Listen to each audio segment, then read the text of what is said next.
Thank you for joining us, everybody. Get cozy, grab your popcorn, because we got InfoSec challenges for you. Pleasure to have you back, Vivek. How do weak audits result in a data breach, and what would you consider to be a weak audit? I feel the energy today. First of all, I need to tell you that. No What did you problem. eat? I had breakfast for champions. Nice, nice, good. Should have it every day, especially before our videos. Agreed. I would say weak audits. I can think of two very common mistakes in audits. One, when your scope is very limited and you're only auditing certain controls which are not adequate for your security. And second, when your evidences are not vetted by the subject matter of experts.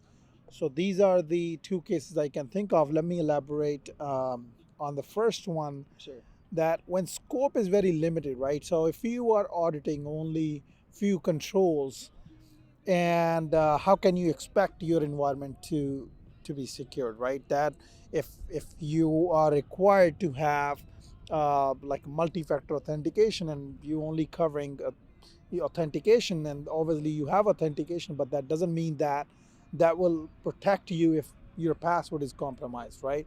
But if you have a multi-factor authentication, then that also fall under certain controls.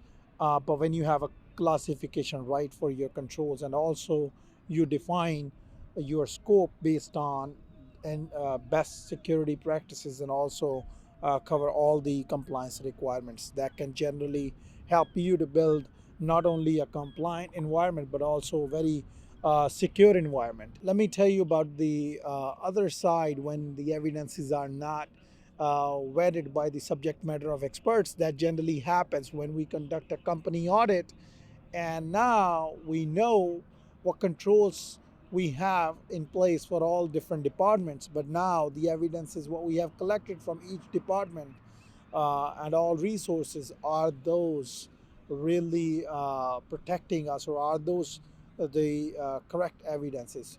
So there are many different ways you can address this challenge.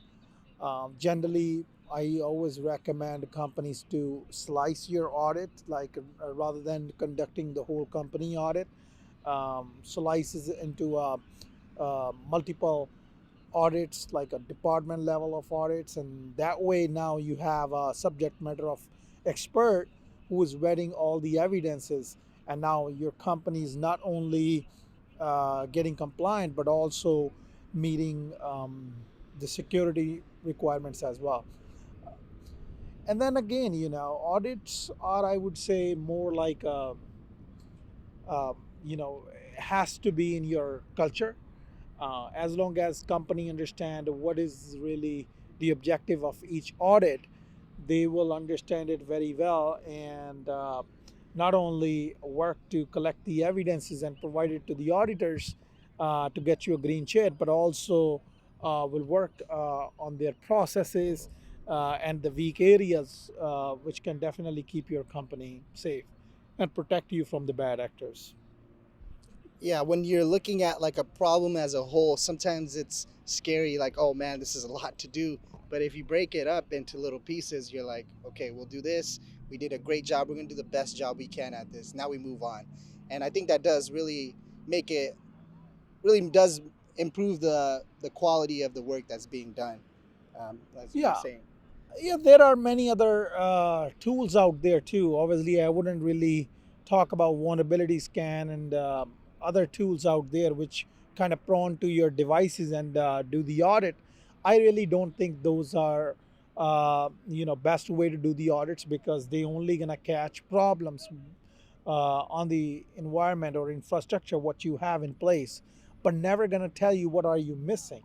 So that's why when you conduct an audit, you have to get some requirements in a place, um, and based on those requirements, design your security. Now you know that, okay, your authentication needs to be done across the board this way. Your access needs to be defined this way. You need to bring people on board with this process, and they have to meet these controls. You have to bring your partners on board with these requirements. So when you build and have a kind of a overall holistic approach, that always help your company to have a better processes around and better controls around.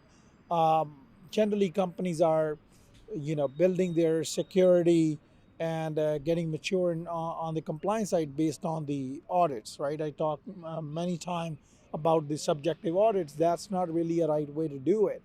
So, as long as you understand the objective of the audit rather than just meeting the requirements and make the auditor happy, I think you can definitely protect your company and you will have a better scope defined. You will vet the evidences of every single department. That will definitely get you security, maturity, and compliance completeness for sure.